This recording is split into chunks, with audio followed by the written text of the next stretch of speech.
आज हमारे channel we support Pushpendra के ऊपर देश के जाने माने वकील, सुप्रीम कोर्ट में प्रैक्टिस करने वाले जनाब विष्णु शंकर जैन साहब, वो आजकल खबरों में है, चर्चा में है और एक ऐसे विषय पे चर्चा में है जो बहुत आस्था से जुड़ा हुआ मामला है। पूरा देश उसको जानता है। राम जन्मभूमि के बाद में मथुरा के अंदर श्री कृष्ण जन्मस्थान और ईदगाह मस्जिद के बीच में जो विवाद है, और एक तीसरा विवाद इस देश में है काशी का। आप सब जानते हैं अयोध्या का मसला सुलझ चुका है और मथुरा के अंदर कृष्ण जन्मभूमि या जन्मस्थान और ईदगाह के बारे में हमारे युवा साथी एडवोकेट विष्णु शंकर जैन साहब ने पिछले दिनों इस मामले को लोकल अदालत में उठाया और उसके बाद कोर्ट ने शायद उस पर सुनवाई करने से मना कर दिया। लेकिन विष्णु शंकर युवा हैं, जितना जोश है उतना ही ज्यादा इनका गहरा अध्ययन है, विषय की पूरी परख है और तथ्यों के साथ एक बार फिर दोबारा जब वो कोर्ट गए तो उनका ये मुकदमा डिस्ट्रिक्ट जज साधना रानी ठाकुर के अदालत में स्वीकार कर लिया गया और इसके ऊपर 28 नवंबर की डेट दी गई है। मैंने आज उनको दावत दी है कि वो आएं और ये बताएं कि ये जो कृष्ण जन्मस्थान और शाही मस्जिद का मामला है, इसके बारे में कहा जाता है कि 1968 में जो ट्रस्ट था, उस ट्रस्ट के ऊपर कोई एक बॉडी थी, उस बॉडी ने इसके ऊपर कोई समझौता कर लिया और तब से ये समझौता लागू है। लेकिन जैन साहब का कहना है कि ये ट्रस्ट जो कि ओरिजिनल बॉडी है उसके साथ नहीं हुआ है, कोई फ्रूडेंट टाइप की कोई ऑर्गेनाइजेशन बनी कृष्ण जन्मस्थान करके, उसने ये समझौता किया, लिहाजा इसको निरस्त किया जाए। लेकिन आज की बातचीत में जो सबसे महत्वपूर्ण बात है, जो देश को मैं समझता हूं कि ज्यादा समझने और जानने की जरूरत है, कि 1991 में एक समझौता 1991 में सुप्रीम कोर्ट ने के माध्यम से एक एक्ट बना, प्लेसेस ऑफ वर्शिप एक्ट, और उसमें कुछ इस तरीके का कहा गया कि जो 1991 से पहले तक जिस तरीके के जो भी हमारे देश में मंदिर थे या मस्जिद थे या तोड़ के बनाए गए थे, उनकी यथास्थिति रखी जाए। इसको भी विष्णु जी ने सुप्रीम कोर्ट में चैलेंज किया है। और 1995 के अंदर किस तरीके से वक्फ बोर्ड बना और वो पूरी का पूरा एक लंबी उसकी कहानी है। इन दो मुद्दों को बीच में रख के आज की हम बातचीत करेंगे। मेरा पहला सवाल तो यह है कि देश ये जानना चाहता है कि पहले ये क्यों आपकी अर्जी खारिज की गई और अब ये क्यों इसके ऊपर सुनवाई हो रही है, और आपके पास क्या वो स्ट्रॉन्ग पॉइंट्स है, तथ्य हैं कि आप 1968 के फॉर्मूले को एक तरीके से प्रूडेंट मानते हैं, गलत मानते हैं, इलीगल मानते हैं। विरोधियों के तर्कों का आपके पास क्या जवाब है, मैं ये जानना चाहता हूं। धर्म संस्थापना के देवता भगवान श्री कृष्ण के चरणों में मेरा नमन। और आज मैं आप सबको नमस्कार करता हूं और माननीय पुष्पेंद्र कुलशेष जी का बहुत बहुत आभार और धन्यवाद व्यक्त करता हूं कि उन्होंने मुझे मंच दिया जहां पे मैं अपनी बात रख सकूं और अपने सारी बातें, अपने सारे तर्क, अपने सारे फैक्ट्स आपके सामने रख सकूं। अब माननीय पुष्पेंद्र जी ने मुझसे एक सवाल पूछा कि ऐसा क्या फैक्ट है जिसकी वजह से मेरी इनिशियली प्ली डिसमिस हुई थी सिविल जज सीनियर डिवीजन के सामने, और उसके बाद मैंने ऐसे क्या तर्क रखे जो मेरी प्ली एक्सेप्ट हुई डिस्ट्रिक्ट जज के सामने, साधना रानी ठाकुर से। अब सबसे इम्पोर्टेंट बात यह है कि जब हमने ये मुकदमा दायर किया, सिविल सूट हमने दायर किया मथुरा की निचली अदालत में, तो उत्तर प्रदेश में एक व्यवस्था है कि अगर आप कोई भी सिविल सूट दायर करते हैं तो वो सिविल जज सीनियर डिवीजन के यहाँ ही जाती है। और क्योंकि ये दो समुदायों के विषय में, दो समुदायों के बीच का मामला है, उनके बीच में प्रॉपर्टी डिस्प्यूट है, इसलिए लिहाजा इसकी जो ज्यूडिक्शन है वो सिविल जज सीनियर डिवीजन मथुरा के यहाँ ही बनती, क्योंकि इसमें स्टेट गवर्नमेंट या केंद्र सरकार का कोई रोल नहीं है किसी तरह से। इसलिए इस मामले में आप दीवानी दावा ही दायर कर सकते थे और इसीलिए लॉ के हिसाब से हमने सीपीसी के हिसाब से दीवानी दावा मथुरा की सिविल अदालत में दायर किया। अब जब आपने सिविल सूट हम दायर करते हैं तो एक सेटल्ड लीगल प्रिंसिपल है कि जब आप सिविल सूट फाइल करते हैं तो उसको पहले दिन 3 बातों पे परखा जाता है। सबसे पहले, क्या आपने सिविल सूट में अप्रोप्रिएट कोर्ट फीस दी है कि नहीं। जो कोर्ट फीस हर सिविल सूट की वैल्यूएशन के हिसाब से तय होती है, वो कोर्ट फीस शेड्यूल में दी हुई है, वो हमने उसमें पे कर रखी थी। इसके बाद, क्या वो सूट आपने विद इन द जुडिक्शन फाइल किया है कि नहीं। मतलब अगर कोई मामला मथुरा से संबंधित है तो ऐसा तो नहीं वो आपने आगरा में फाइल कर दिया है, तो वो कोर्ट देखती है कि क्या उसको जुडिक्शन है कि जो आपने रिलीफ मांगी है वो ऑर्डर पास कर सकती है कि नहीं। और तीसरा, क्या वो कॉज ऑफ एक्शन आपका है कि नहीं, कि जो आप बात कह रहे हैं क्या उसके लिए आपके पास पर्याप्त तथ्य हैं कि नहीं, कि आपको कोई हानि हुई है।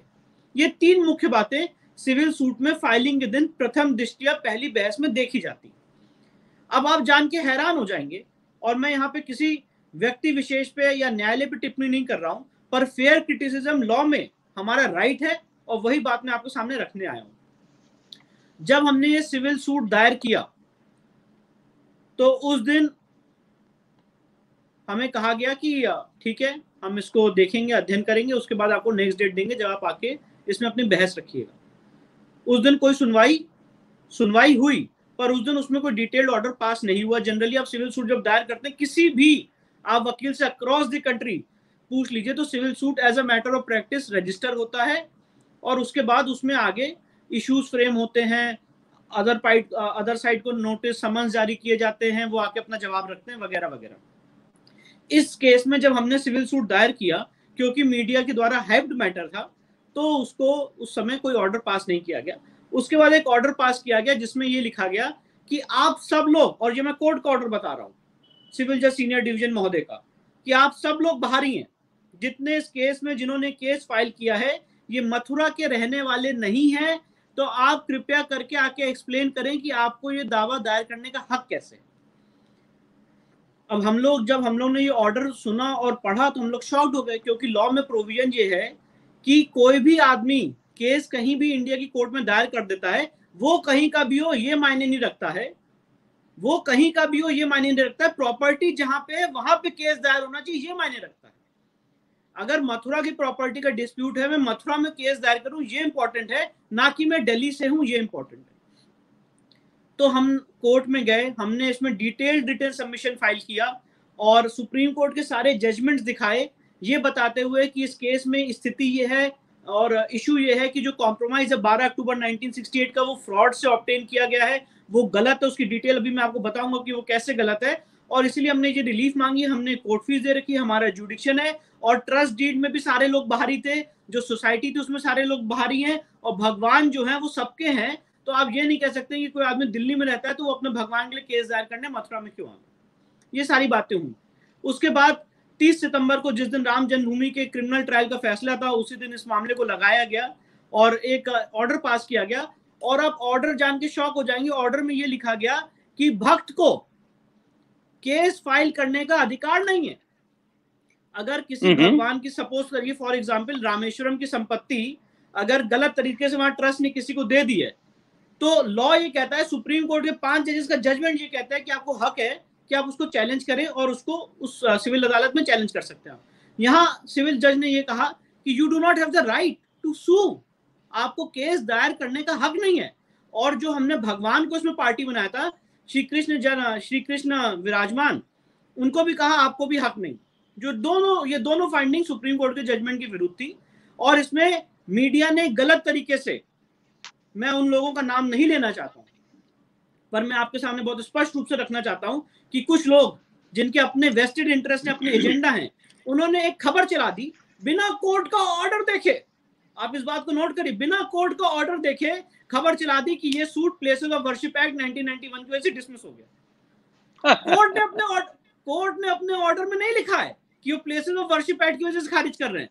कोर्ट ने अपने ऑर्डर में 2 बातें कही कि इनको राइट टू सू नहीं है, और अगर हमने इनको केस दायर करने की अनुमति दी केस दायर करने की, तो सामाजिक और न्यायिक व्यवस्था चरमरा जाएगी।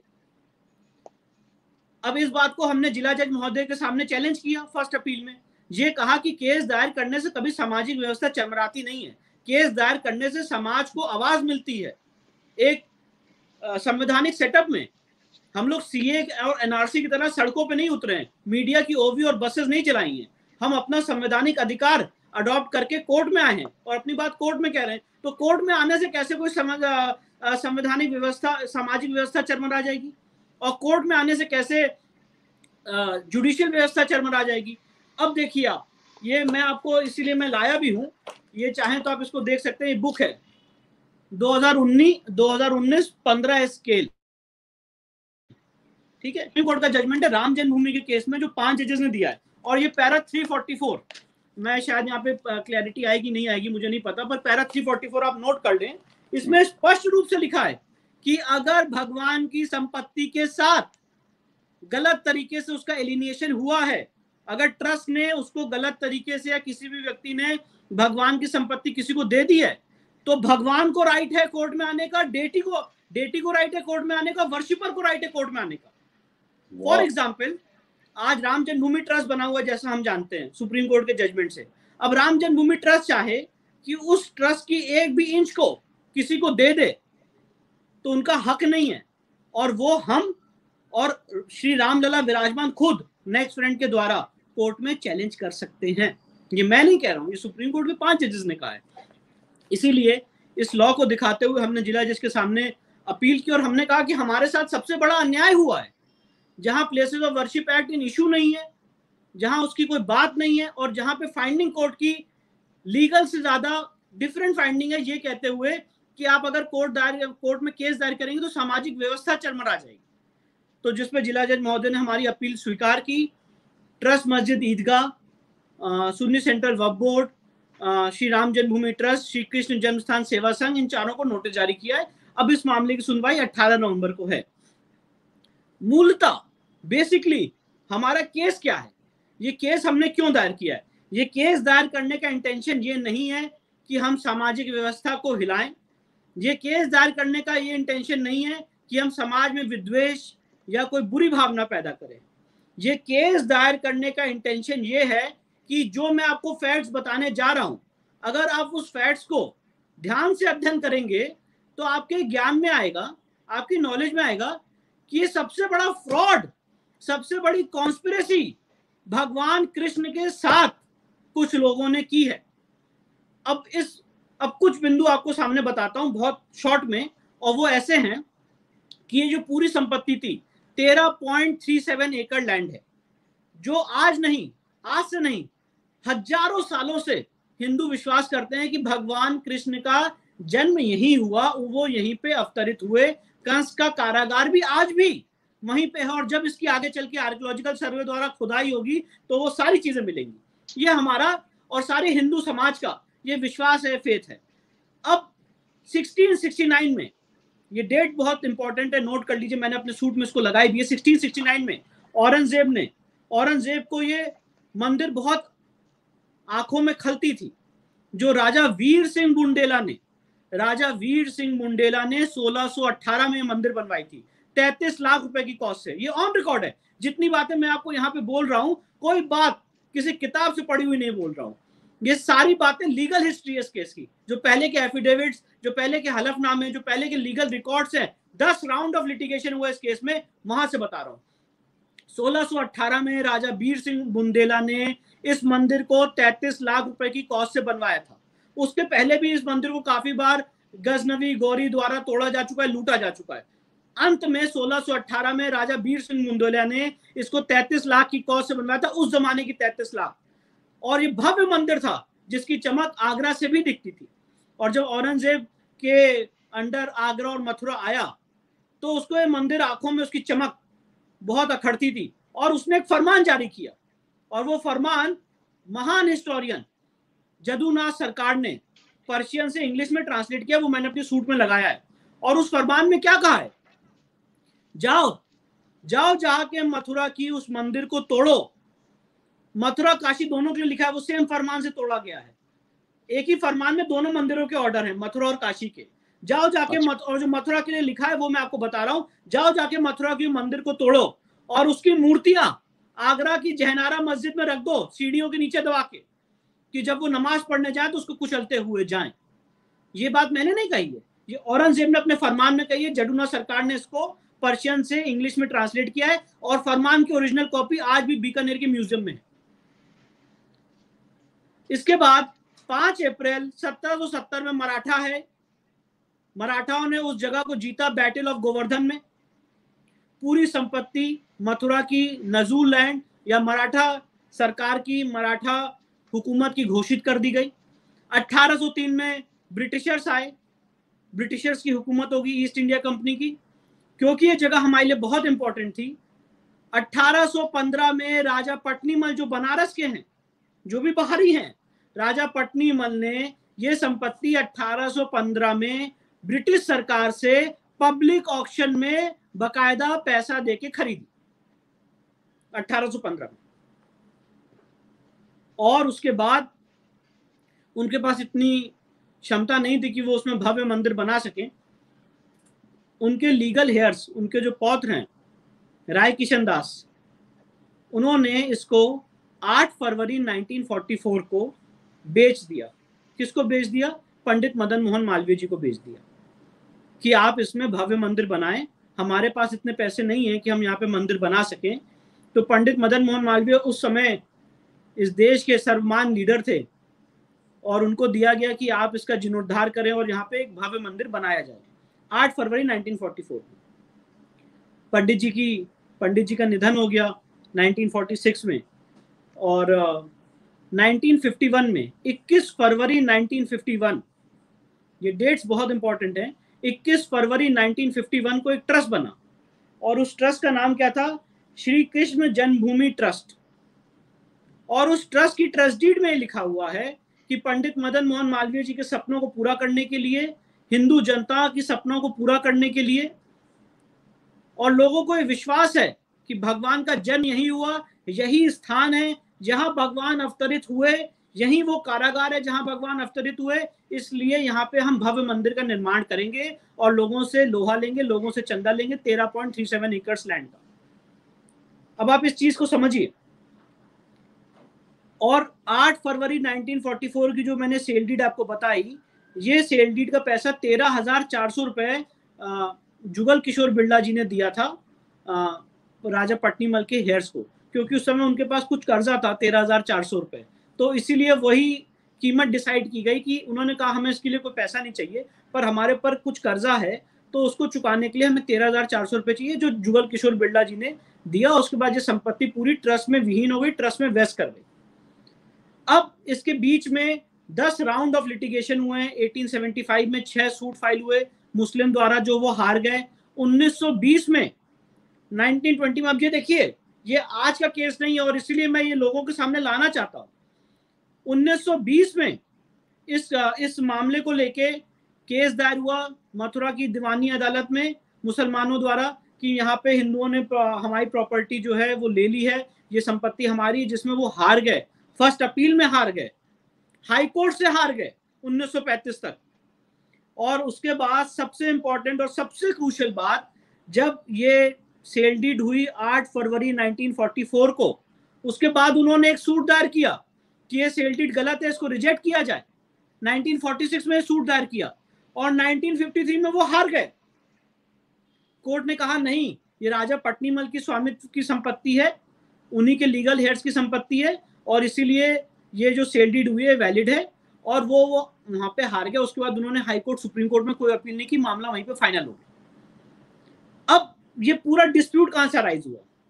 डिस्प्यूट यहां से अराइज हुआ जब ये ट्रस्ट बन गया तो उस समय की पॉलिटिकल सिनेरियो के हिसाब से इस ट्रस्ट को ओवर पावर कर लिया कांग्रेस के कुछ बड़े दिग्गज नेताओं ने, जिनका नाम अभी मैं आपके सामने आज खुलासा करूंगा, माननीय पुष्पेंद्र जी के सामने, उनके सानिध्य में आज ये खुलासा।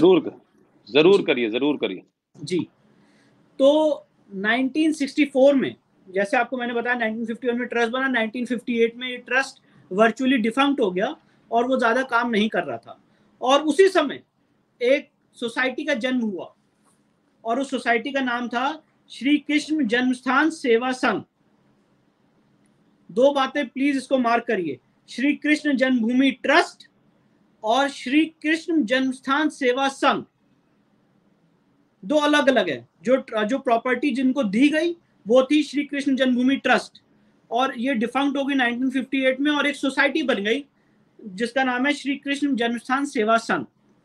अब सेवा संघ ने एक दावा दायर किया 1964 में और ये कहा कि हमारे 13.37 एकड़ में कुछ घोसी समाज, मुस्लिम घोसी समाज के लोग घुस आए हैं, कब्जा कर रहे हैं, इलीगल ऑक्यूपेशन इन्होंने इंक्रोचमेंट कर लिया है, इसलिए इनको हटाया जाए।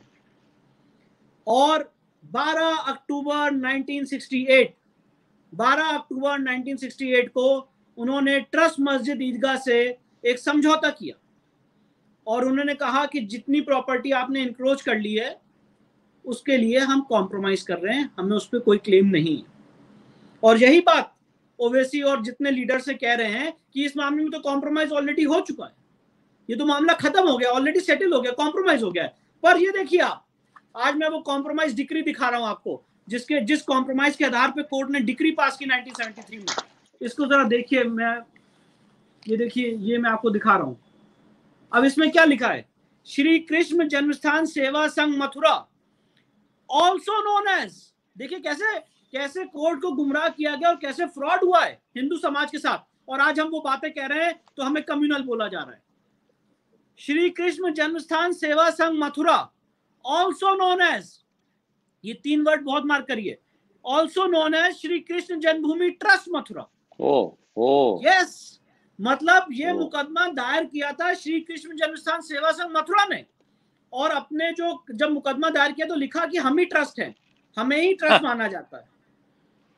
और इन्होंने समझौता किया ट्रस्ट मस्जिद ईदगाह से, ना संपत्ति इनकी, ना स्वामित्व इनका, ना इनके पास प्रॉपर्टी के कोई पेपर, तो इनको समझौता करने का हक नहीं था। और लॉ में एक बहुत सेटल्ड प्रिंसिपल है, फ्रॉड अनरेवल्स एवरीथिंग। अगर कोई चीज आपने फ्रॉड से ऑब्टेन की है तो वो it goes to the root of the matter, और वो आप कभी भी चैलेंज कर सकते हैं। तो इसीलिए सवाल पूछा, जब भी आपकी नॉलेज में आप चैलेंज कर सकते हैं। और ये बात हमारी नॉलेज में जनवरी में आई, और with in the period of limitation, 3 साल की लिमिटेशन पीरियड होती है, उसके अंदर हमने सूट दायर कर दिया। और ये समाज का कोई भी आदमी कर सकता है, ये सिर्फ विष्णु जैन का वो नहीं है, जिसने रिसर्च की, जिसको पता चला, जिसकी नॉलेज में आया, जिसने भगवान के साथ गद्दारी की है, गलत किया है, तो वो दावा दायर कर सकता है।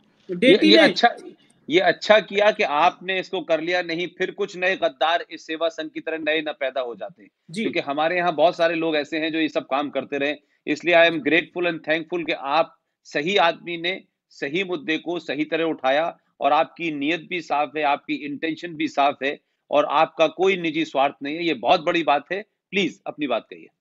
और इस केस में हमने क्या मांग की है? हमने ये मांग की है कि इस समझौते को निरस्त किया जाए, क्योंकि ये फ्रॉड से ऑब्टेन किया गया है, और ये सारी संपत्ति अपने लिए 1 इंच नहीं मांगी है।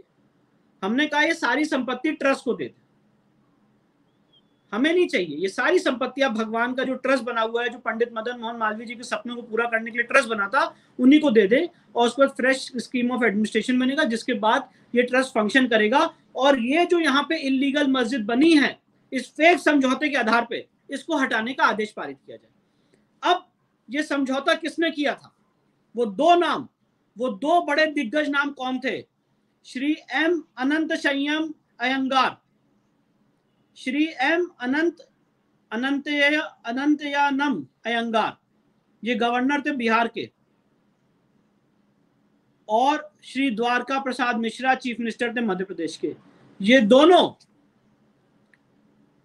कांग्रेस के सबसे दिग्गज, सबसे बड़े लीडर्स थे, और उस समय सेवा संघ इनके कब्जे में था, इनके डायरेक्शंस पे ये सेवा संघ चलता था। और इसीलिए मैं इस मामले को राजनीतिक तूल नहीं देना चाहता हूं, ना राजनीतिकरण करना चाहता हूं, पर जब सवाल पूछे जाते हैं और कांग्रेस पार्टी के प्रवक्ता आके टीवी चैनलों पे कह रहे हैं कि इन लोगों के खिलाफ एनएसए लगा दिया जाए, हम लोगों के खिलाफ एनएसए लगा दिया जाए, वो इसलिए कह रहे हैं क्योंकि ये चोरी जो है हमने पकड़ ली है। ये जो कॉम्प्रोमाइज साइन किया है, ये जो कॉम्प्रोमाइज साइन कराया उस समय, ये द्वारका प्रसाद मिश्रा के कहने पे और अनंत संयम अयंगार जो कांग्रेस के दिग्गज लीडर है उनके कहने पे हुआ। और भगवान की संपत्ति के साथ आप लोगों ने समझौता किया है। 13.37 एकड़ की हर एक इंच हम लोगों के लिए पूजनीय थी, जहां पे हमारे भगवान, हमारे कृष्ण धर्म संस्थापना के देवता ने जन्म लिया था, अवतरित हुए थे, वो हम लोग के लिए सबसे पूजनीय, सबसे पायस लैंड है। और देखिए सबसे बड़ी बात क्या है, ये प्रॉपर्टी डिस्प्यूट नहीं है, टाइटल तो हमारा है ही है, ये इलीगल इंक्रोचमेंट का केस है। हमें ये साबित नहीं करना यहाँ पे कि हमारे भगवान यहाँ पैदा हुए थे कि यहाँ पैदा हुए थे, जैसा इन लोगों ने राम जन्मभूमि में हमारी आस्था और फेथ के साथ मजाक उड़ाया। ये सवाल ये है कि 13.37 एकड़ में साहब आप कहां से आ गए, आपको यहां पे कैसे एंट्री मिल गई?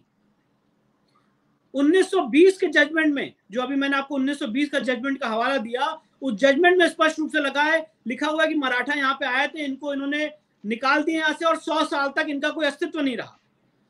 तो अगर किसी संपत्ति में कब्जा हमारा है, ओनरशिप हमारी है, और आप उसमें अपने तलवार की नोक पे गलत तरीके से घुस आए और कुछ समाज के लोग, मैं वो वर्ड यूज नहीं करना चाहता हूं, उसके साथ कॉम्प्रोमाइज कर लें और हम वो बात रेस करें, तो हम कम्युनल हो गए, सवाल हमसे पूछे जाते हैं।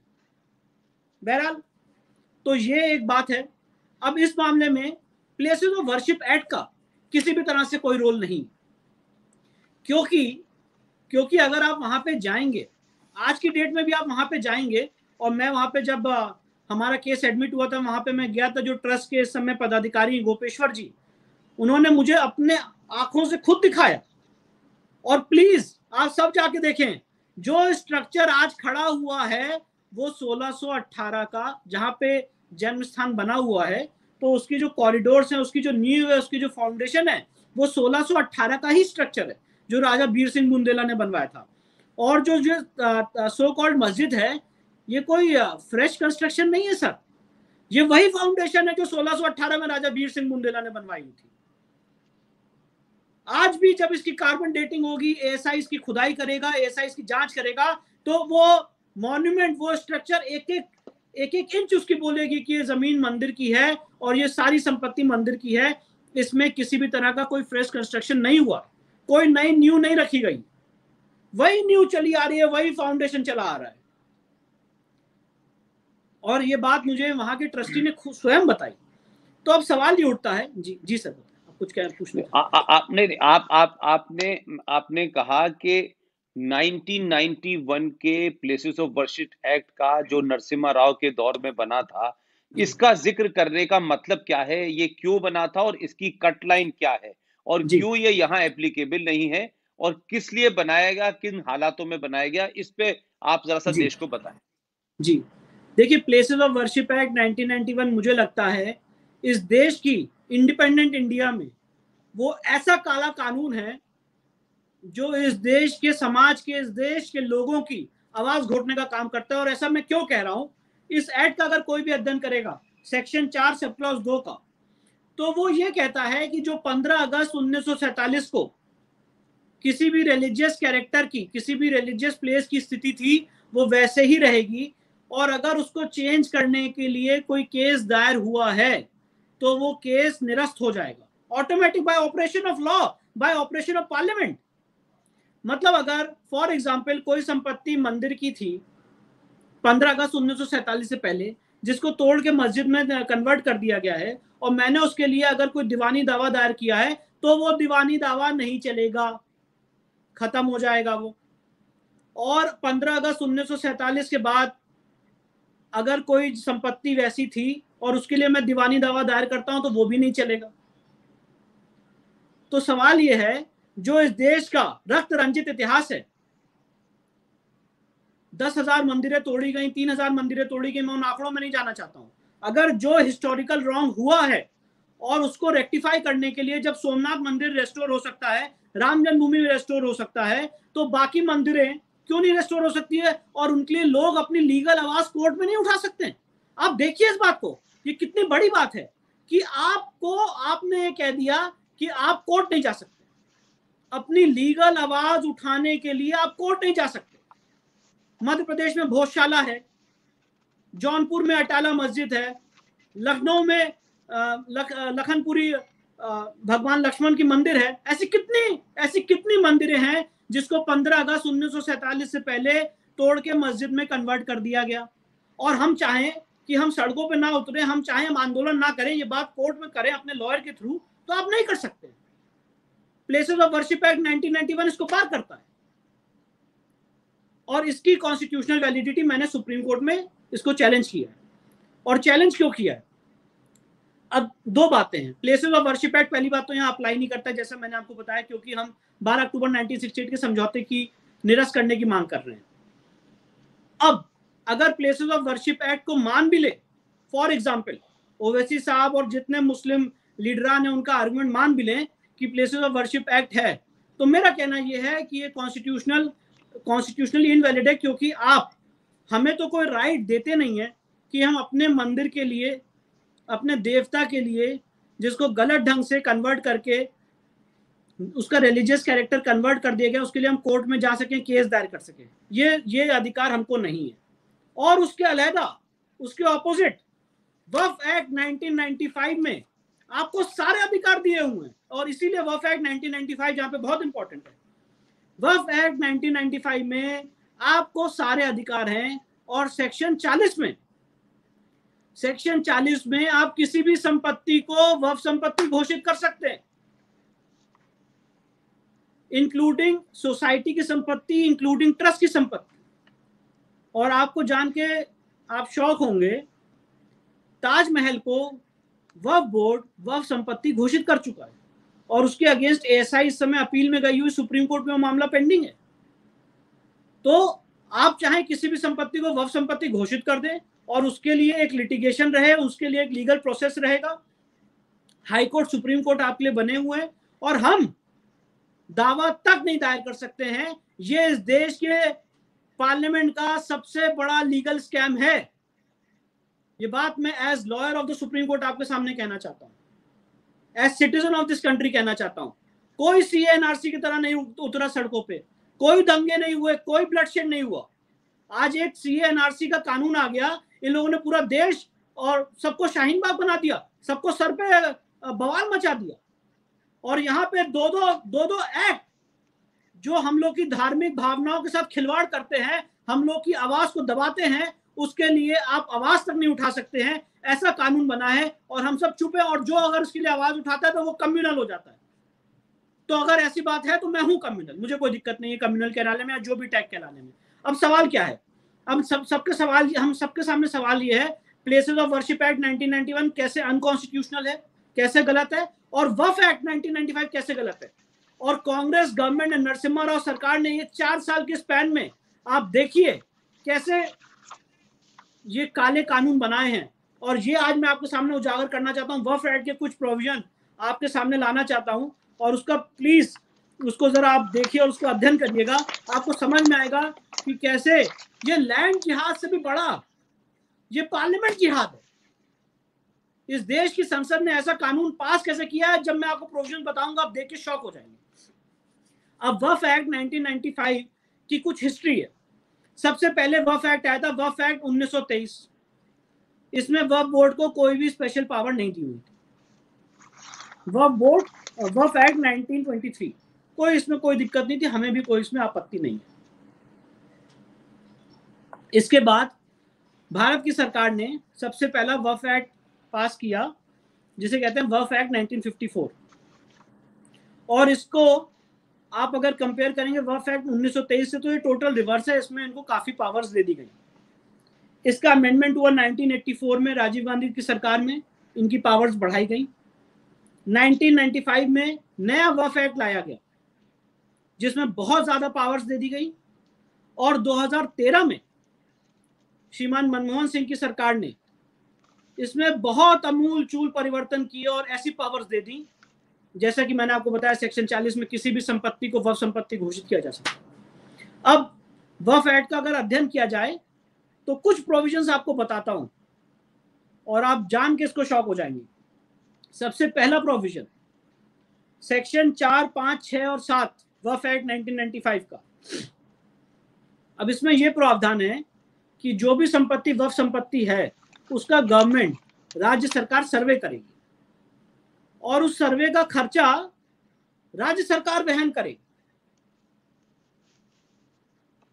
इस बात को जरा गौर करिए। जो भी संपत्ति वक्फ संपत्ति है, उसका सर्वे राज्य सरकार करेगी। वक्फ बोर्ड उनको बताएगा कि भैया ये हमारी लिस्ट है संपत्ति की, आप सर्वे करिए, और उसका सर्वे राज्य सरकार करेगी अपने सर्वे कमिश्नर द्वारा। उसके कोई मापदंड, कोई पैमाने, कुछ तय नहीं है। वो किसी भी संपत्ति को इंक्लूड कर सकते हैं सर्वे में, कोई नोटिस, कोई ऑब्जेक्शन, कोई प्रक्रिया नहीं है।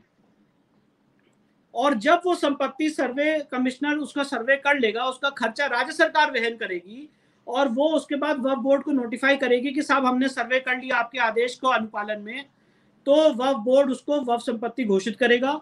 और उसके बाद अगर कोई आदमी उससे एग्रीव्ड है, उससे उसको दुख है, तो वो वक्फ ट्राइब्यूनल में जाएगा उसके लिए केस दायर करने। और वक्फ ट्राइब्यूनल में कौन बैठे हैं साहब? वक्फ ट्राइब्यूनल का कॉम्पोजिशन क्या है? वक्फ ट्राइब्यूनल में एक जुडिशियल मेंबर होगा, एक राज्य का एग्जीक्यूटिव मेंबर होगा जो ब्यूरोक्रेट होगा, और तीसरा एक आदमी एक मुस्लिम लॉ का स्कॉलर होगा।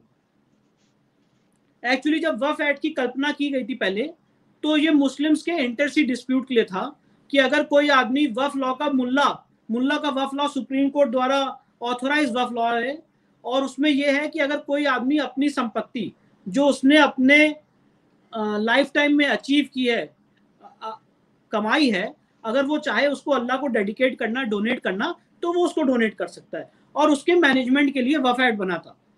पर राजनीतिक दलों ने इसका जो विकृत रूप और इसका जो पोल्यूटेड रूप दिया है, वो आज हम लोग के सामने वक्फ एक्ट 1995 विद 2013 अमेंडमेंट। तो जैसा कि मैंने आपको बताया, सेक्शन 4, 5, 6, 7 में सर्वे कमिश्नर बैठेगा, इसका सर्वे करेगा, उसका सारा एक्सपेंडिचर राज्य सरकार वहन करेगी, और उसका एक्सपेंडिचर राज्य सरकार वहन करने के बाद वक्फ बोर्ड को देगी। अगर किसी आदमी को कोई दुख है, दर्द है, तो वो जाके वक्फ ट्राइब्यूनल के सामने लड़ाई लड़े, और उसके बाद हाई कोर्ट और सुप्रीम कोर्ट की लड़ाई लड़े। अब इसमें एक बदमाशी की गई, सेक्शन 6 में एक बदमाशी की गई। 1995 के एक्ट में पहले था वर्ड पर्सन इंटरेस्टेड। मतलब अगर सर्वे कमिश्नर सर्वे करेगा और जो मुसलमान या जो मुस्लिम समाज के लोग हैं, उनको लगेगा कि नहीं हमारी संपत्ति गलत तरीके से ऐड हो गई, या हमारी संपत्ति यहाँ नहीं यहाँ ऐड होनी चाहिए थी, तो वो उसको चुनौती दे सकता है वक्फ ट्राइब्यूनल में। उन्हीं के लिए बना हुआ था, इसलिए वर्ड यूज था सेक्शन 6 में, पर्सन इंटरेस्टेड। 2013 में मनमोहन सिंह सरकार ने बदमाशी करके इसको अमेंड करके लिख दिया पर्सन एग्रीव्ड। मतलब अगर सर्वे कमिश्नर, अगर मेरी संपत्ति इंक्लूड कर ली गई, तो I am a person aggrieved. Please mark this distinction, ये बड़ा महीन डिस्टिंक्शन है। अगर मेरी संपत्ति इंक्लूड कर ली गई तो I am a person aggrieved. तो इसीलिए मैं भी जाऊं, पहले मैं नहीं चाहता था, पहले मेरे को जाने की जरूरत नहीं थी, पर अब जाने की जरूरत है, because I am a person aggrieved. आपकी अगर संपत्ति वक्फ संपत्ति इंक्लूड हो जाएगी सर्वे कमिश्नर द्वारा, जो सर्वे अब हर 10 सालों में होगा, आपको कोई दिक्कत है, आप जाइए वक्फ ट्राइब्यूनल में लड़ाई लड़िए, उसके बाद हाई कोर्ट जाइए, उसके बाद सुप्रीम कोर्ट जाइए। अब आगे देखिए साहब, सेक्शन 8, जैसा कि मैंने आपको बताया कि सर्वे की कॉस्ट वही लोग बियर करेंगे। सेक्शन 28 और 29, वक्फ बोर्ड का जो ऑर्डर होगा वो डीएम और राज्य सरकार की सारी मशीनरी कैरी आउट करेंगे। They are super bosses. और वक्फ बोर्ड का कॉम्पोजिशन मैं आपको सामने बताना चाहता हूं कि वक्फ बोर्ड में कौन कौन होगा, ये भी प्लीज जरा नोट कर लें। वक्फ बोर्ड में एक चेयरपर्सन होगा, इलेक्टोरल कॉलेज होगा। इसमें इलेक्टोरल कॉलेज में 2 मेंबर्स होंगे जो चुने जाएंगे एक मुस्लिम एमपी द्वारा। ये मैं नहीं कह रहा हूं, ये वक्फ एक्ट 1995 में लिखा है। मुस्लिम एमपी द्वारा, मुस्लिम एमएलए द्वारा, बार काउंसिल के जो मेंबर्स है जो मुस्लिम होंगे, मुतवल्ली द्वारा, एक मुस्लिम टाउन प्लानिंग का मेंबर होगा, एक मुस्लिम स्कॉलर होगा, एक जॉइंट सेक्रेटरी होगा स्टेट गवर्नमेंट का, जॉइंट सेक्रेटरी रैंक का आदमी। ये सब वक्फ बोर्ड के मेंबर्स होंगे। अब ये राज्य सरकार को डायरेक्ट करेंगे सेक्शन 28 और 29 में कि भाई ये संपत्ति वक्फ संपत्ति है या नहीं है, आप हमारे इस ऑर्डर को कैरी आउट करिए। और डिस्ट्रिक्ट मजिस्ट्रेट को उनके ऑर्डर को कंप्लाई करना, ये उनकी ड्यूटी है। ये देखिए सेक्शन 28 पढ़ रहा हूं। District magistrate shall be responsible for implementation of the decisions of the board. जो बोर्ड निर्णय लेगा उसके इम्प्लीमेंटेशन के लिए डिस्ट्रिक्ट मजिस्ट्रेट रिस्पॉन्सिबल होगा। क्या ऐसा पैरेलल अधिकार किसी मठाधीश को, किसी ट्रस्ट को, किसी पुजारी को, किसी पंडित को दिया हुआ है? मैं सवाल पूछना चाहता हूं इस देश की पार्लियामेंट से। अब इसके बाद सेक्शन 29, 28 और 29 के बाद सेक्शन 36 पे आ जाइए। सेक्शन 36 और 40 जैसा कि मैंने आपको बताया इस पूरे एक्ट का सबसे ज्यादा ड्रैकोनियन प्रोविजन है, जिसमें आप किसी की पर्सनल प्रॉपर्टी और ट्रस्ट और सोसाइटी की प्रॉपर्टी, ट्रस्ट और सोसाइटी की प्रॉपर्टी लिखा है सेक्शन 40 में, इंक्लूडिंग ट्रस्ट और सोसाइटी की प्रॉपर्टी आप वक्फ संपत्ति घोषित कर सकते हैं। और उसके बाद अगर आपको उसकी लड़ाई लड़नी है तो आप वक्फ ट्राइब्यूनल में उस ऑर्डर को चुनौती दीजिए और उसको लड़िए। अब इसमें एक और महीन बात है, इसमें एक और बदमाशी है। बदमाशी ये है कि सेक्शन 40 सब क्लॉज 1 में अगर कोई संपत्ति, वक्फ संपत्ति किसी इंडिविजुअल की अगर वक्फ प्रॉपर्टी को वक्फ संपत्ति घोषित किया जाता है तो उसको उस ऑर्डर का कॉपी देने का कोई प्रोविजन नहीं।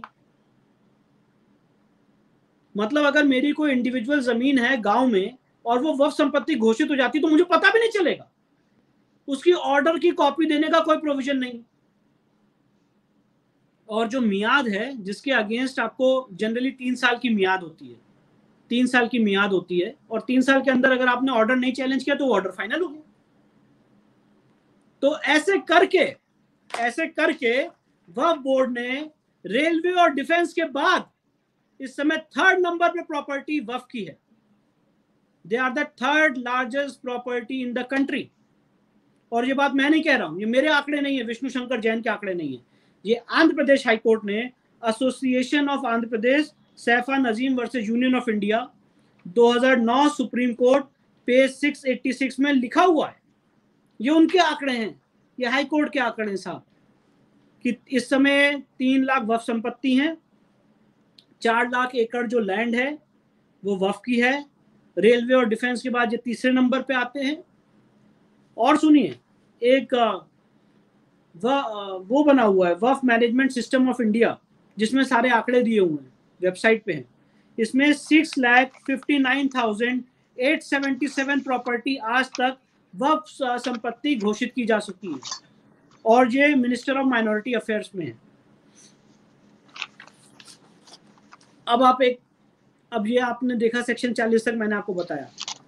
सेक्शन 9 में एक वक्फ काउंसिल बना हुआ है, जिसके लिए एक minister in charge of minority affairs, उसका एक्स ऑफिशियो चेयरमैन होगा, जो सरकार को एडवाइस करेगा उनके एडमिनिस्ट्रेशन के लिए।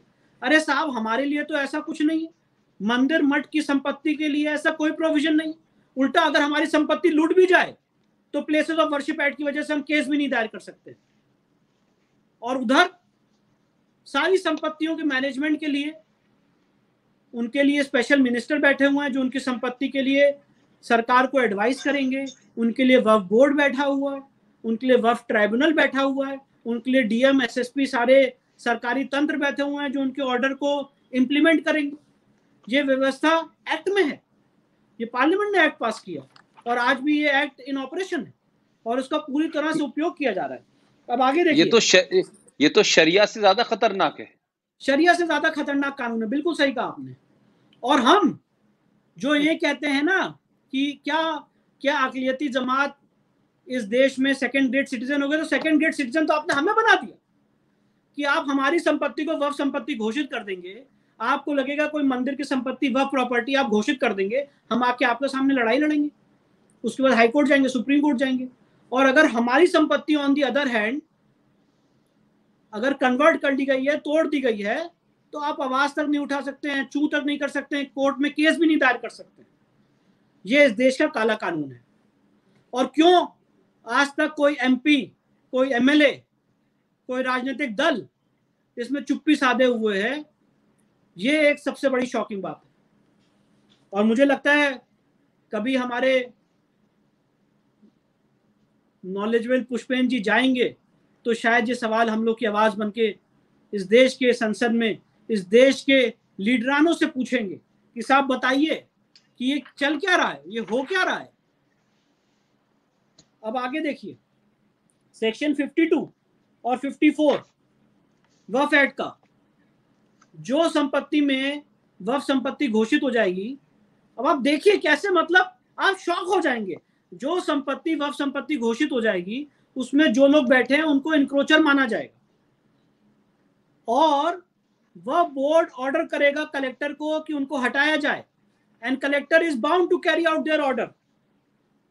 सेक्शन 52 और 54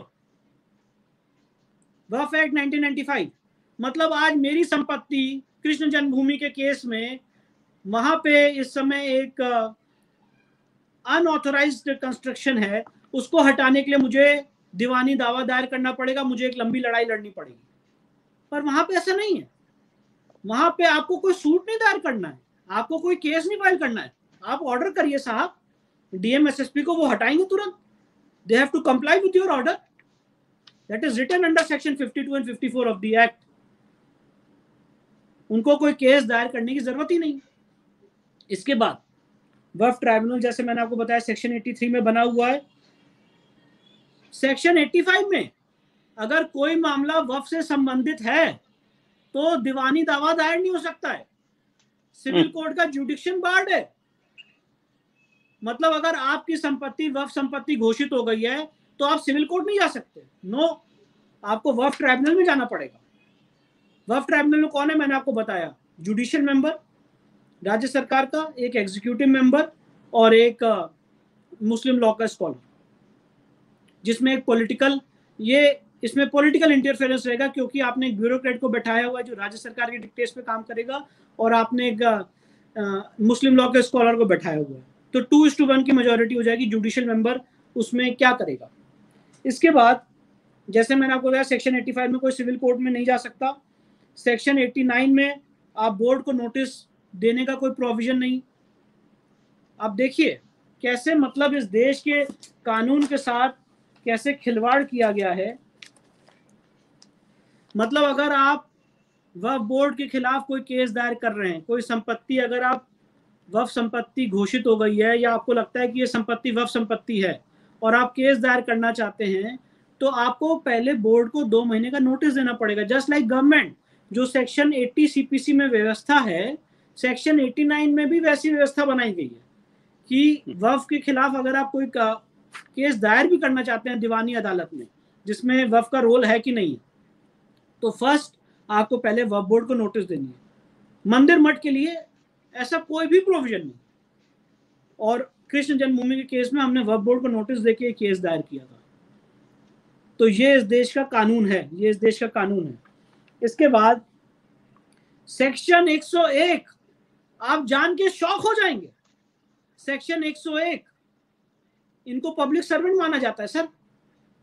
जो वक्फ बोर्ड के मेंबर्स हैं, जो मुतवल्ली हैं, जो वक्फ डीड के मेंबर्स हैं, वो सब पब्लिक सर्वेंट हैं। और उनको अगर आपने छू भी लिया तो इट्स अ क्रिमिनल ऑफेंस।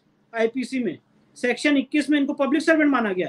क्या किसी पुजारी को, किसी मठाधीश को, किसी शंकराचार्य को, किसी पंडित को, किसी पुरोहित को पब्लिक सर्वेंट माना गया है किसी भी एक्ट के द्वारा?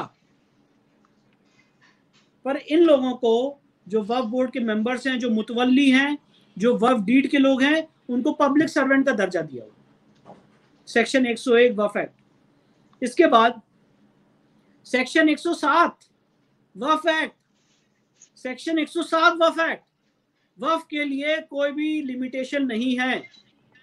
मतलब अगर हमसे सवाल पूछे जाते हैं ना कि साहब आप 50 साल बाद क्यों आ गए कृष्ण जन्मभूमि के लिए केस दायर करने, हमने तो बताया भी कि फ्रॉड अगर है तो आप कभी भी कोर्ट में केस दायर कर सकते हैं, क्योंकि फ्रॉड के लिए लिमिटेशन नहीं है। पर अगर लिमिटेशन होती तो हम केस दायर भी नहीं कर सकते थे। अब यहाँ पे अगर कोई संपत्ति वक्फ संपत्ति है तो नो लिमिटेशन, कभी भी केस भी दायर हो सकता है, कभी भी उसको वक्फ संपत्ति घोषित किया जा सकता है under section 107 of the Waqf act. और राम जन्मभूमि के केस में सुप्रीम कोर्ट ने एक फाइंडिंग दी है जिसमें हिंदू डेटी को कहा है कि उनके ऊपर भी लिमिटेशन रन करती है। मतलब अगर कोई भगवान की संपत्ति है जहाँ पे शिबायत है और अगर उसको गलत तरीके से उसका कुछ एलिनेशन हो गया है तो उस केस में लिमिटेशन रन करती है, आपको with in the time period court में आना है। पर यहाँ पे आपके लिए कोई लिमिटेशन नहीं है सेक्शन 107 वक्फ एक्ट में। इसके बाद तो जैसा कि मैंने आपको बताया कि ये पूरा वक्फ एक्ट का मैंने आपके सामने एक लॉन्ग एंड शॉर्ट खींच के दिया, जिसमें एक केंद्रीय मंत्री रहेंगे, वक्फ बोर्ड के लोग रहेंगे, वक्फ ट्राइब्यूनल के लोग रहेंगे, और ये सब देखेंगे कि वक्फ संपत्ति का कैसे मैनेजमेंट हो, कैसे वक्फ संपत्ति बढ़े। और मैंने वो आपके सामने आंकड़े रखे कि कैसे वक्फ संपत्ति इस समय इंडिया में 3rd लार्जेस्ट नंबर पे है, और कैसे ऑन दी अदर हैंड इसको अगर प्लेसेस ऑफ वर्शिप एक्ट 1991 से कंपेयर किया जाए तो हमें ऐसी कोई अधिकार नहीं है। अब इन दोनों चीज़ों को मैंने सुप्रीम कोर्ट में इसकी कॉन्स्टिट्यूशनल वैलिडिटी को चैलेंज कर रखा है। मेरे सामने रिट पिटिशन भी है। वक्फ एक्ट 1995 को मैंने चुनौती दे रखी है, इसकी संवैधानिक वैलिडिटी को, और प्लेसेस ऑफ वर्शिप एक्ट 1991 को चुनौती दे रखी है सुप्रीम कोर्ट के सामने।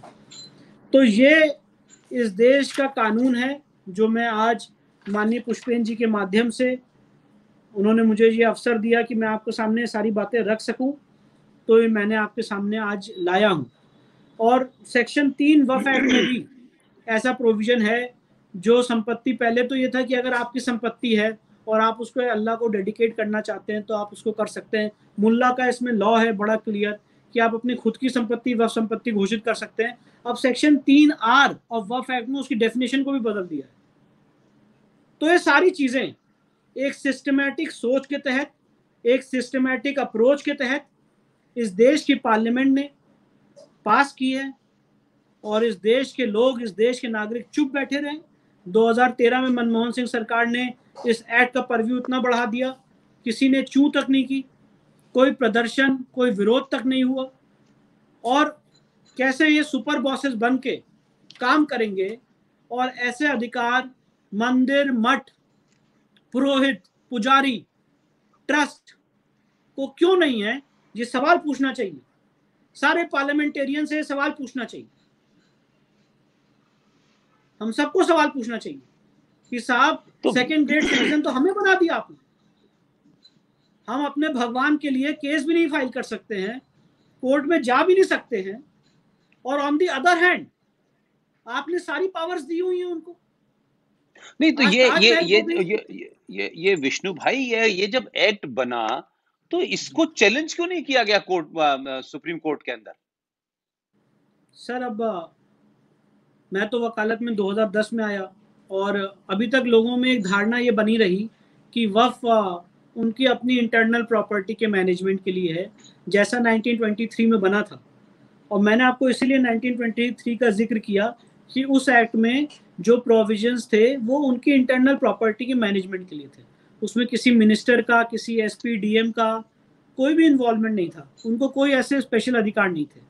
आज ट्रस्ट एक्ट भी बना हुआ है, कोई सोसाइटीज एक्ट भी बना हुआ है। अगर हम चाहें कोई प्रॉपर्टी सोसाइटी के थ्रू मैनेज करना, ट्रस्ट के थ्रू मैनेज करना, तो हम उसमें कर सकते, तो उसी तरह का एक्ट था। पर कैसे सिस्टमैटिकली इसको अमेंडमेंट करके उनको ये पावर्स दी गई, और कैसे सिस्टमैटिकली प्रॉपर्टीज बढ़ी हैं, ये बात, ये कॉन्स्पिरेसी, ये लीगल कॉन्स्पिरेसी आज मैं आपके सामने लाया हूं। और इसीलिए ये बात आज तक मुझे ऐसा लगता है, जो आपने सवाल पूछा, कोई नहीं पकड़ पाया, क्योंकि लोगों को लगा कि इनके इंटरनल मैनेजमेंट के लिए है। पर जैसे ही सेक्शन 40, और मैं आपके माध्यम से सारे दर्शकों को कहना चाहता हूं, प्लीज मेरी नजर से और अपनी नंगी निगाहों से सेक्शन 40 ऑफ वक्फ एक्ट को पढ़ें और सवाल पूछें कि कैसे ये अधिकार दिया हुआ है इनको कि किसी भी संपत्ति को वक्फ संपत्ति घोषित कर सकते हैं, including private land, including trust property, including society. और उस ऑर्डर की कॉपी भी आप नहीं देंगे, उसको आप दबा के बैठे रहेंगे। अगर उसको चैलेंज करना हो तो वक्फ ट्राइब्यूनल में चैलेंज करना हो। पता कब चलेगा आदमी को कि वक्फ बोर्ड ने हमारी संपत्ति वक्फ संपत्ति घोषित कर दी है? क्या इसके नियम है, क्या इसके प्रावधान है? सर्वे कमिश्नर बैठेगा, क्या आर्टिकल 27 का वायलेशन नहीं है? राज्य सरकार का क्या दायित्व है कि वक्फ संपत्ति का सर्वे करे और उसको नोटिफाई करे? डीएम एसएसपी का क्या दायित्व है कि वक्फ बोर्ड के ऑर्डर्स को कंप्लाई करे? डीएम एसएसपी का क्या दायित्व है कि वक्फ बोर्ड के ऑर्डर के लिए इंक्रोचमेंट को हटाए? क्यों नहीं वक्फ बोर्ड सिविल कोर्ट जा सकता है? क्यों एक दूसरी अदालत बना दी गई? 2 अदालतें चल रही हैं, एक सिविल कोर्ट और एक वक्फ बोर्ड और उनका ट्राइब्यूनल। ये कहां का न्याय है? ये कौन सा कानून है? मैं ये सवाल अपने आप से पूछता हूं, और सब चुप बैठे रहे। इस देश के बड़े बड़े पार्लियामेंटेरियंस जिनको पार्लियामेंट जाने का तो शौक है, पर जब वहां पे बिल आया तो क्यों चुप बैठे रहे? सवाल ये पूछना चाहिए। हो सकता है मैं उम्र में छोटा हूं, तजुर्बे में छोटा हूं, पर मेरे सवाल वैलिड हैं और मैं चाहता हूं, मैं ये नहीं कह रहा हूं जो मैं कह रहा हूं वही सही है। इस पे एक विस्तृत डिबेट होनी चाहिए, राष्ट्रीय लेवल की डिबेट होनी चाहिए, और सारे मीडिया हाउसेस को, सारे चैनल्स को पूछना चाहिए साहब कि जब ये एक्ट आया तो आपने पूछा क्यों नहीं, सवाल पूछे क्यों नहीं गए? 2013 में जब ये एक्ट आया तो क्यों चुप बैठे रहे? बड़े बड़े लीडरान थे, बड़े बड़े वकील थे जो सवाल पूछ सकते थे कि आपने क्यों उनको पब्लिक सर्वेंट का दर्जा दे दिया। ये डिस्क्रिमिनेटरी है। एक सीए एनआरसी आ गया तो उसको तो पूरे देश ने एग्जामिन कर लिया, 150 याचिकाएं सुप्रीम कोर्ट में दाखिल हो गई, पूरे देश को आपने हिंसा के माहौल में झोंक दिया। और ऐसे कानून आते हैं और हम सवाल पूछें तो हम गलत हैं, हम कम्युनल हैं। तो ये बातें इसलिए मैं आपके सामने आज लाया क्योंकि कृष्ण जन्मभूमि और भी जितनी मंदिरें हैं, वो चाहे वो काशी का केस हो, काशी का केस 20 साल तक इस मामले में आज चल रहा है कि वहां पे places of worship act apply करता है कि नहीं करता है। तो न्याय कहां मिल रहा है हमें? न्याय कहां मिल रहा है? सवाल ये है। आपकी बात सुनने के बाद जो आपने इतने चौंकाने वाले तथ्य रखे हैं, ये लग रहा है कि we are living in not republic India, बल्कि ऐसा लग रहा है हम इस्लामिक इंडिया में रह रहे हैं। और कानून के तहत, संसद के तहत आपने एक पैरेलल सरकार, एक पैरेलल इंस्टीट्यूशन खड़ा कर दिया है। तो ऐसे में एक मंदिर का आजादी, दूसरे मंदिर की आजादी तो छोड़ दें, ये तो फिर देश की करोड़ों करोड़ों गज जमीन और बीघा जमीन जिसके ऊपर कब्जा है, यानी ही भारत का पार्टीशन मजहब के नाम पे हुआ, पाकिस्तान बन गया, और इस देश में जो लोग रह गए वो तमाम मुस्लिम लीगी सब कांग्रेस में अंदर चले गए। और किस तरीके के नियम, इस तरीके से मुझे याद है कि 2014 से चुनाव से पहले वो कम्युनल वायलेंस बिल का भी बहुत जिक्र हुआ और उसके बारे में उसके प्रावधान भी बड़े खतरनाक थे। तो मैं समझता हूं कि हमारे यहाँ जो लड़ाई हो रही है वो तो मैं समझता हूं कि कृष्ण जन्म स्थान तो बहुत छोटी सी चीज रह गई। अगर आपकी इस देश की जमीन के ऊपर प्राइवेट हो, सोसाइटी की हो, ट्रस्ट की हो, अगर आप उस पर लीगल तरीके से कब्जा करने का रास्ता खोल रहे हैं, तो फिर तो मंदिर छोड़ दीजिए, वो तो बहुत छोटी चीज रह गई। फिर तो कल कोई राष्ट्रपति भवन को भी कह दे कि साहब ये वक्फ की प्रॉपर्टी है, तो फिर आप क्या करेंगे? सर, ताजमहल को घोषित कर दिया Waqf that's what I am saying, मतलब हम, और बताइए इस देश में इस पे कोई डिबेट नहीं हुई, और हम 1-1 गज और 2-2 गज और 50 गज और 30 एकड़ में मंदिर है, हम उसकी चिंता में लगे हुए हैं। ये तो पूरा देश आपने कब्जा करने का आपने रास्ता खोल दिया है लीगली, और कितना अंदर हो चुका होगा अभी पता ही नहीं है। अब इसको उठाएंगे तो देश में बवाल होगा कि एंटी मुस्लिम, एंटी इस्लाम, वही तमाम दुनिया जमाने की बकवास चलेगी। लेकिन मैंने वही कहा कि आजादी के बाद जो हिंदुस्तान में मुसलमान रहा वो जिना से ज्यादा खतरनाक था। बिल्कुल सही। और सेकुलरिज्म वर्ड का क्या, सेकुलरिज्म वर्ड जो संविधान में, उसका क्या मतलब रह गया जब आप आर्टिकल 27 के विरोध में पैसा खर्च कर रहे हैं? एक मिनिस्टर आपने लगाया हुआ। मैं सवाल ये पूछना चाहता हूं, what is the role of minority minister in the country? मैं विष्णु शंकर जैन हूं, मैं जैन हूं, मैं आपके सामने स्ट्रिक्ट विरोध करता हूं। जैन हिंदू धर्म का पार्ट है, they are not minorities, we are a part of Hindu religion. और बल पाटिल के केस में सुप्रीम कोर्ट ने कहा है कि अगर कोई आदमी, देखिए बहुत बहुत बड़ी बात मैं आपको सब बताता हूं, एज अ जूरिस्ट, बल पाटिल के केस में सुप्रीम कोर्ट ने कहा है अगर किसी आदमी को माइनॉरिटी डिक्लेयर कराना है तो ही हैज टू अप्लाई। अगर कोई एक वर्ग चाहता है कि उसको माइनॉरिटी स्टेटस मिले तो उसको मांग करनी पड़ेगी कि वो माइनॉरिटी है, उसके बाद उसको देखेंगी सरकारें। पर यहां पे तो ऑलरेडी डिक्लेयर करते हैं खुद से, कोई मांगता नहीं है। मुस्लिम minority, Christian minority, Parsi minority, Jain minority, Sikh minority. और उसमें भी एक आरटीआई के माध्यम से पता चला कि 1992 में जिस तरीके की सरकार थी, 91 में ये एक्ट आया, फिर 92 में बाबरी मस्जिद का मामला हुआ, फिर 93 के अंदर मुसलमानों को खुश करने के लिए मौलाना आजाद को भारत रत्न दिया गया, और 93 में ही without any basis, without any definition, आपने 5 लोगों को कहा कि साहब ये मुसलमान, पारसी, क्रिश्चियन, सिख और बौद्ध जो हैं ये माइनॉरिटी हैं। और अभी हाल के दिनों में, कोई साल भर पहले, जब किसी हमारे साथी ने आरटीआई डाल के ये पूछा, खासतौर से, सॉरी मैं उनका नाम भूल गया, उनका नाम है अश्वनी उपाध्याय। उपाध्याय, अश्वनी उपाध्याय। तो उस आरटीआई में ये कहा गया कि हमारे पास कोई ऐसा बेसिस नहीं है कि किस बेसिस पे हमने ये तय किया कि ये लोग माइनॉरिटी में हैं। उसमें करेक्ट। 50,000 जो पारसी है वो माइनॉरिटी में है, 1% जैन है वो माइनॉरिटी में है, 1.5% सिख है वो माइनॉरिटी में है, और 19 से 20% मुसलमान माइनॉरिटी में है। तो इनका कोई बेसिस नहीं था कि किस बेसिस। आपने यूएनओ का भी ये फार्मूला अप्लाई नहीं किया, वहां पे भी ये कहा जाता है कि जो टोटल पॉपुलेशन का 1.5% होगा वो माइनॉरिटी होगा, लेकिन हमारे यहाँ तो 19 से 30% लोग माइनॉरिटी में है, तो 1%। अच्छा, उसके बाद दूसरा ये है कि माइनॉरिटी कमीशन का चेयरमैन 99% मुसलमान ही बनता है जी नहीं, मैं तो सवाल ये पारसी। पूछ रहा हूँ, मैं तो सवाल ये पूछ रहा हूँ sir, with due respect, minority commission होना ही क्यों चाहिए? I agree. आर्टिकल 29-30 में उनको राइट है कि वो अपनी लैंग्वेज को, अपने कल्चर को, अपने रिलीजन को प्रोटेक्ट करने के लिए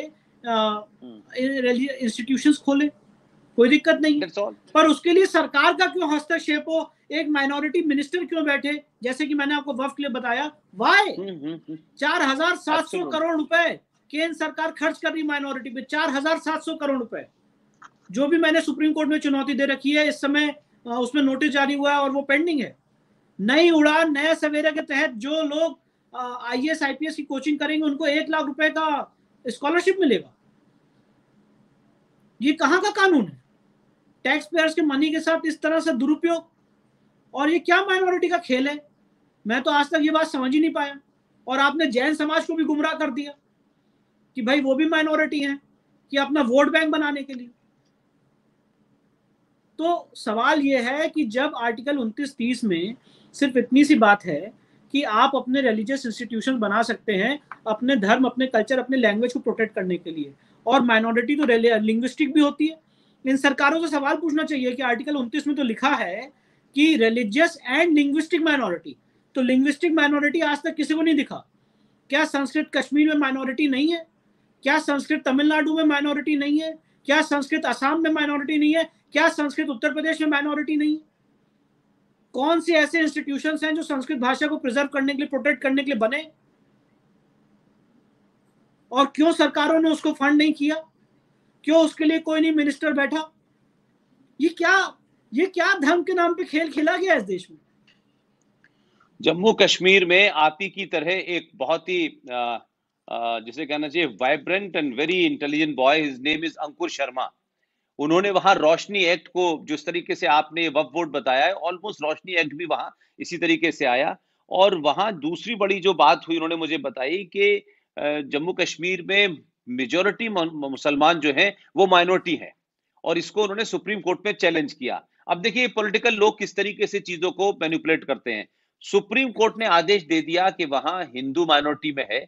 आज उस ऑर्डर के 4 साल हो गए, उसके बावजूद भी लगातार दिल्ली से माइनॉरिटी के नाम पे जाने वाला पैसा मुसलमानों को दिया जा रहा है, हिंदुओं को नहीं दिया जा रहा। सुप्रीम कोर्ट ने आदेश कर दिया है, लेकिन मैंने वही कहा कि आप आदेश कर दें, जमीन पे इंप्लीमेंट करने वाले लोग होने। और दिल्ली से लेके यहां तक जितने भी बड़े हिंदूवादी चेहरे हैं वो सब खामोश बैठे हुए, वैसे चिल्लाते हैं दुनिया में हर बात के लिए, लेकिन सुप्रीम कोर्ट के आदेश के बावजूद भी वो नहीं लागू हो रहा है और उसका उल्लंघन हो रहा है। इसकी कोई बात नहीं कर रहा है। ये बिल्कुल करीब करीब मुझे ऐसे ही लग रहा है।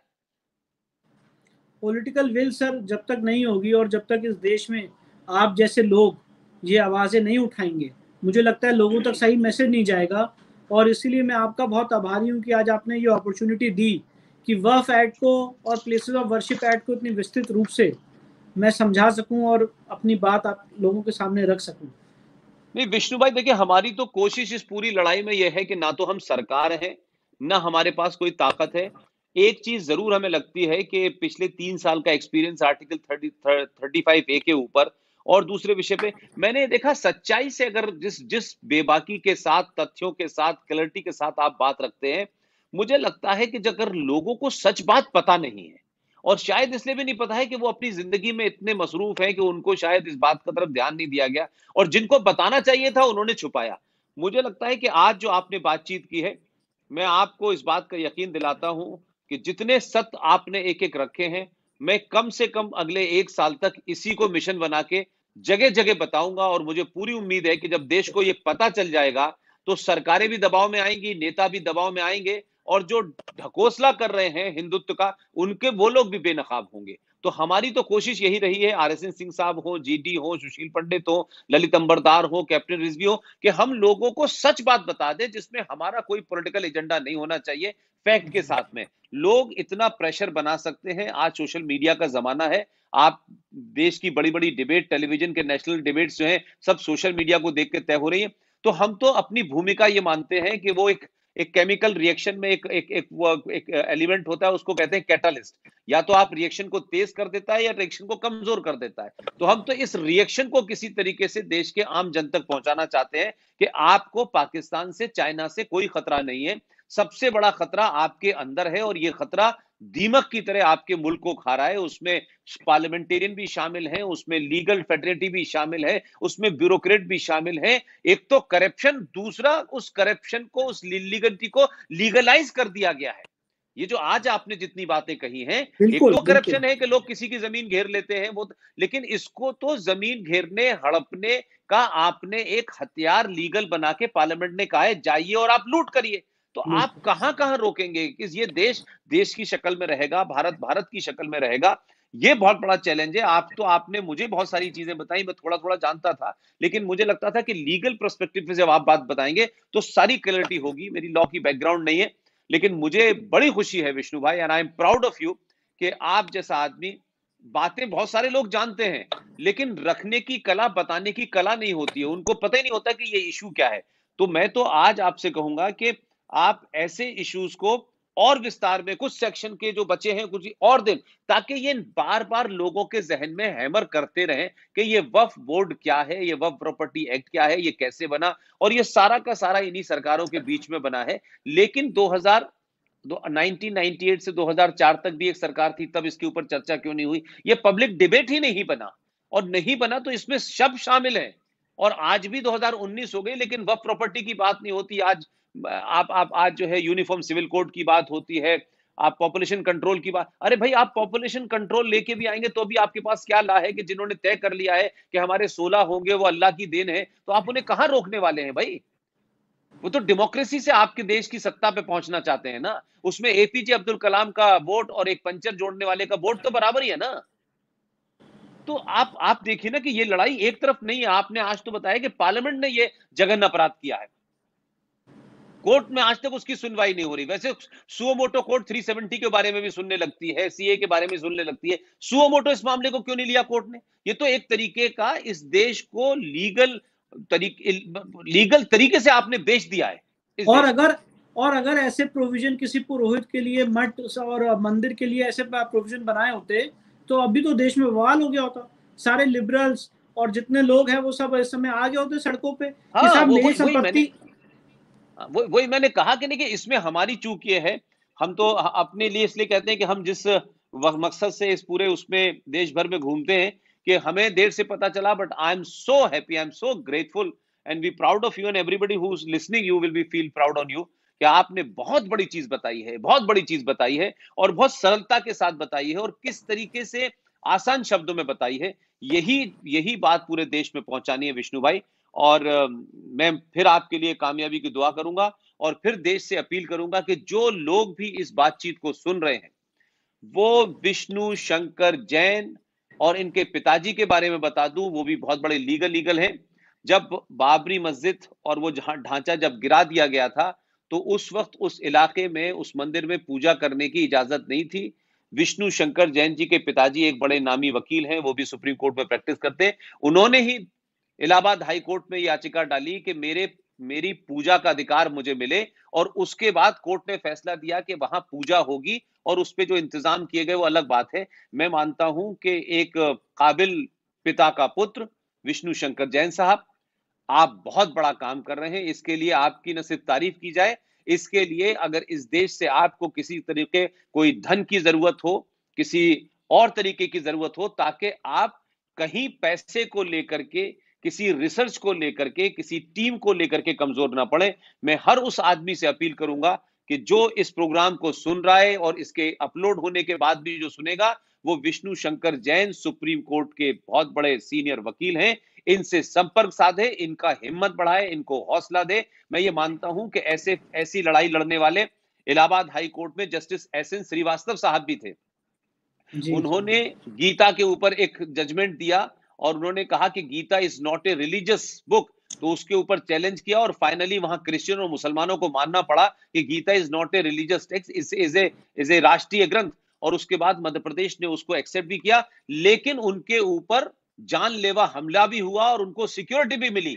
तो मैं ये आपसे फिर विनती करूंगा कि आप ध्यान रखिए कि जो लोग ये जानते हैं कि आपने उनकी उस नस को दबाया है जिसको न तो राजनीतिक दल लाना चाहते थे अपने सियासी एजेंडे के तहत, और बाकी लोग सोए हुए थे, आपने उनकी जड़ पे हमला किया है। वो आप पे हर तरीके का हमला करेंगे, हर तरीके का आप पे वार करेंगे। इसलिए आपको सिर्फ ये लड़ाई नहीं लड़नी है, अपने आप को सुरक्षित रखना है। देश का हर जागरूक नागरिक जो इस बात को सुन रहा हो, विष्णु शंकर जैन की सुरक्षा की जिम्मेदारी ले। वो कैसे होगी, ये देश की जिम्मेदारी है।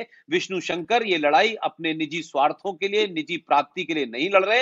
ये वेल ऑफ आदमी हैं, अपना जीवन इनका अपनी जगह चल रहा है, लेकिन ये जो मुकदमे हैं इस पे उनका साथ देना चाहिए। आप बार बार मेरे कहने से आते हैं और मेरी बात मान लेते हैं, इसके लिए मैं फिर एक बार आपका शुक्रिया अदा करूंगा। और जब भी विष्णु भाई आपको ये लगे कि आपके मन में कोई ऐसी चीज आई है जो देश को बतानी है, आप बेधड़क मुझसे कहिए, आइए, क्योंकि हम तो ये जो पूरा प्लेटफॉर्म क्रिएट किया है इन्हीं मुद्दों के लिए किया है और हमारा कोई एजेंडा नहीं है। तो एक बार फिर मैं और मेरी टीम की तरफ से आपको बधाई और आपको बहुत बहुत इस बात की शुभकामना कि आप न सिर्फ कृष्ण जन्मभूमि की लड़ाई जीते, ये वक्फ बोर्ड जो मैं समझता हूं कि इस देश पे लीगल तरीके से कब्जा करने का जो एजेंडा बनाया है, क्योंकि जब आपकी जमीन पे आप मालिक ही नहीं होंगे, तो जब लड़ाई होगी तो आप किस जमीन को बचाने के लिए लड़ेंगे। लिहाजा एक बार फिर मैं आपका शुक्रिया अदा करता हूं और आप इस लड़ाई में विजयी हो इसकी कामना करता हूं। थैंक यू वेरी मच, धन्यवाद।